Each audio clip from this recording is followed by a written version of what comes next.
Hello friends. तो आज हम बात करने वाले हैं शेयर मार्केट से कितनी टाइप की इनकम हो सकती है, जिसको इनकम टैक्स एक्ट ने कौन कौन से कैटेगरीज में बांट के रखा है या कौन कौन से हेड में बांट के रखा है, और आपका उसके ऊपर आपकी इनकम में वो कौन से स्लैब में टैक्सेबल होगा या कौन से रेट पे टैक्सेबल होगा, उसके बारे में आज हम बात करेंगे। सबसे पहले बात करते हैं इनकम टैक्स एक्ट ने कौन कौन से कैटेगरीज में शेयर मार्केट की इनकम को बाइफरकेट करके रखा है। सबसे पहले लॉन्ग टर्म कैपिटल गेन, दूसरा होता है शॉर्ट टर्म कैपिटल गेन, तीसरा है इंट्राडे। डिलीवरी में अगर कोई इंट्राडे करता है, डिलीवरी में स्पेसिफिक मैं बोल रहा हूँ, डिलीवरी में अगर कोई इंट्राडे कर रहा है तो उसको स्पेक्युलेटिव बिजनेस इनकम कहा जाएगा। और फ्यूचर एंड ऑप्शंस में अगर कोई इंट्राडे कर रहा है या कोई भी कॉन्ट्रैक्ट परचेज या सेल कर रहा है तो वो रेगुलर बिजनेस इनकम या लॉस गिना जाएगा। अब इसके बारे में हम अगले वीडियोस में बात करेंगे कि इंट्राडे डिलीवरी वाले को क्यों स्पेक्युलेटिव कहा जाता है और फ्यूचर एंड ऑप्शन वाले को क्यों रेगुलर बिजनेस कहा जाता है। तो सबसे पहले हम समझेंगे, आज की वीडियो में हम समझेंगे long term, short term, intraday, speculative वाला और फ्यूचर ऑप्शन वाला किस किस टाइप के हो सकते हैं, क्या क्या उसका कैरेक्टरिस्टिक। सबसे पहले हमें देखना है लॉन्ग टर्म और शॉर्ट टर्म दोनों के लिए ये चीज़ इक्वली एप्लीकेबल हो जाएगी। एसटीटी पेड है कि नहीं है, सिक्योरिटीज ट्रांजैक्शन टैक्स। अगर आपने किसी भी एक्सचेंज में बिजनेस किया है तो एसटीटी ऑलरेडी पेड है, तो आपको इतना नहीं सोचना है कि इसके ऊपर एसटीटी पेड है कि नहीं है। लेकिन हाँ, अगर एक्सचेंज में हुआ तो एसटीटी पेड है, अगर एक्सचेंज में नहीं हुआ है, अगर आपने ऑफ मार्केट दूसरे किसी से कोई भी अनलिस्टेड शेयर परचेज सेल किया है तो उस पर एसटीटी पेड नहीं है। तो सबसे पहला क्राइटेरिया एसटीटी पे हुआ है कि नहीं हुआ, ये सबसे पहला क्राइटेरिया हमें देखना है। उसके बाद देखना है, अब हम आगे बढ़ते हैं लॉन्ग टर्म कैपिटल गेन की तरफ। अगर एसटीटी पेड है और आपने उस शेयर या यूनिट को, इक्विटी ओरिएंटेड यूनिट को 12 महीने या 12 महीने से ज़्यादा होल्ड करके रखा है तो वो long term capital asset consider होगा। मैं गेन नहीं बोल रहा, गेन या लॉस हो तो जब बेचोगे तब होगा, अभी आपने खरीद के रखा है। तो कोई भी अगर शेयर या यूनिट ऑफ म्यूचुअल फंड या कोई भी ऐसा चीज़ जिस पे एसटीटी पेड है, इक्विटी ओरिएंटेड है और 12 महीने या 12 महीने से ज़्यादा आपने परचेज करके रखा है तो वो लॉन्ग टर्म कैपिटल असेट है। और जो असेट एसटीटी पेड है लेकिन 12 महीने से आपने कम रखा है, मतलब कोई भी शेयर या यूनिट 12 महीने से कम है तो वो शॉर्ट टर्म कैपिटल असेट होगा।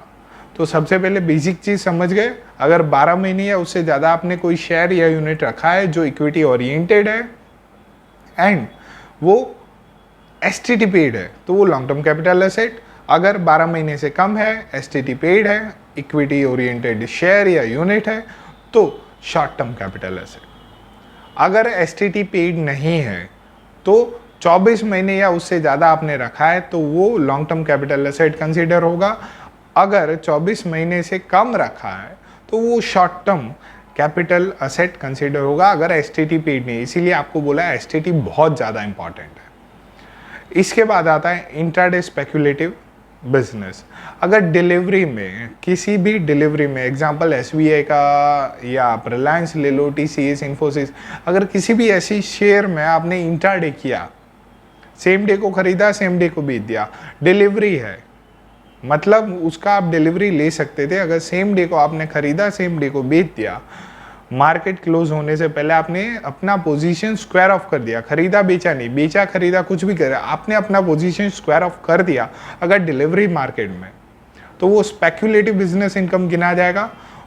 उसके बारे में आगे हम बात करते हैं, जैसे लॉन्ग टर्म शॉर्ट टर्म के बारे में भी आगे बात करने, वैसे ही स्पेक्युलेटिव के बारे में भी आगे बात करने वाले हैं। और चौथा है future and options. Future and options का अगर आपने कोई कॉन्ट्रैक्ट परचेज किया है, चाहे वो नियर, नेक्स्ट या फार एक्सपायरी का हो, आपने परचेज रखा है, पोजीशन होल्ड किया है, स्क्वायर ऑफ नहीं किया है, या फिर आपने सेम डे को उसी फ्यूचर ऑप्शन में आपने पोजीशन स्क्वायर ऑफ कर दिया, दोनों कंडीशन में फ्यूचर ऑप्शन का जो भी ट्रेड होगा उसको रेगुलर बिजनेस गिना जाएगा, ना कि स्पेक्युलेटिव बिजनेस गिना जाएगा। ये सबसे बड़ा मिसकंसेप्शन है। अब बात करते हैं टैक्सेबिलिटी के बारे में।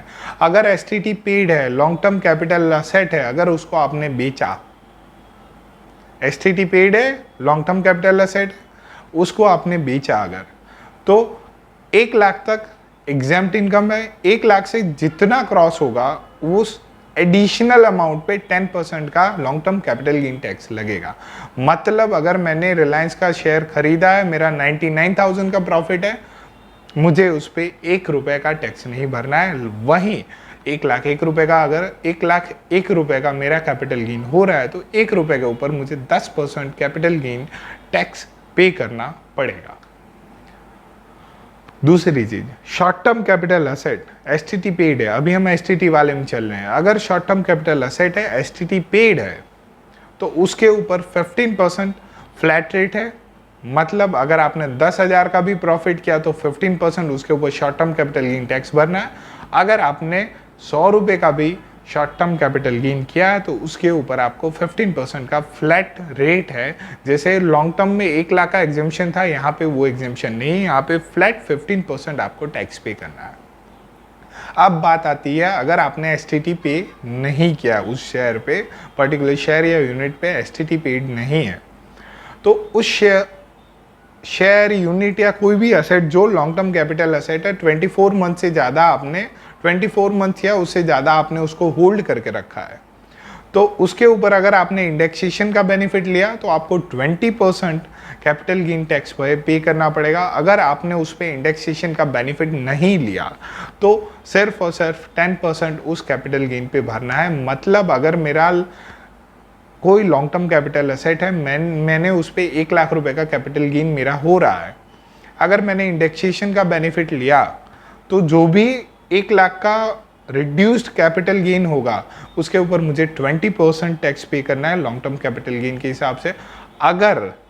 अगर मैंने इंडेक्सेशन नहीं लिया तो 1 लाख का 10% मतलब 10,000 रुपये का मुझे कैपिटल गेन टैक्स पे करना है। ये हो गया लॉन्ग टर्म। शॉर्ट टर्म अगर एसटीटी पेड है, एसटीटी नहीं पेड है। अभी शॉर्ट टर्म कैपिटल गेन जिसके ऊपर एसटीटी पेड नहीं है, intraday, speculative business and future and option speculative business, इन तीनों के बारे में एक चीज़ आप क्लियर समझ लो, ये आपकी स्लैब में ऐड हो जाएगा। जो जिस भी स्लैब में आप फॉल हो रहे हो उस स्लैब के हिसाब से आपको टैक्स लगेगा। मतलब अगर आपका पूरे साल का सिर्फ और सिर्फ शॉर्ट टर्म का 1 लाख रुपए का इनकम है जिस पे एसटीटी पे नहीं हुआ है, इंट्राडे में आपने 1 लाख का गेन किया है जो स्पेक्यूलेटिव बिजनेस है लेकिन बिजनेस इनकम है, और फ्यूचर ऑप्शन में आपने 1 लाख का बिजनेस इनकम किया है, टोटल आपका कैपिटल गेन और बिजनेस इनकम 3 लाख रुपए का हो रहा है, लेकिन आप 5 लाख के स्लैब को क्रॉस नहीं कर रहे हो तो आपको उसके ऊपर कोई टैक्स नहीं पे करना है। लेकिन अगर आपने 5 लाख क्रॉस कर दिया तो 20%, 10 लाख क्रॉस कर दिया तो 30%। तो इन तीनों का सिंपल कैटेगराइजेशन है। जो भी आपका इनकम टैक्स के जिस भी स्लैब में आप जा रहे हो उस स्लैब के हिसाब से आपको टैक्स लायबिलिटी लगेगा। इसका रेगुलर कंप्यूटेशन होगा, इसमें कोई फ्लैट रेट नहीं है ना स्पेशल रेट है। तो मेन जो रेट है, स्पेशल रेट है, वो है लॉन्ग टर्म कैपिटल गेन। अगर एसटीटी पेड है तो 10%, अगर 1 लाख को क्रॉस किया तो उसी अमाउंट पे। अगर लॉन्ग टर्म कैपिटल गेन है, एसटीटी पेड नहीं है, तो इंडेक्सेशन का बेनिफिट लेते हो तो 20%, इंडेक्सेशन का बेनिफिट नहीं लेते हो तो 10%। तो बेसिकली कैपिटल गेन का मैंने कैटेगराइजेशन बोल दिया, कितना टैक्स लायबिलिटी, इसके बारे में हम डीपली बात करेंगे अगले वीडियोस में। तब तक के लिए जय हिंद। अगर आपको ये वीडियो बहुत अच्छा लगा हो, थोड़ा भी लगा हो, तो लाइक, शेयर एंड सब्सक्राइब करना मत भूलना।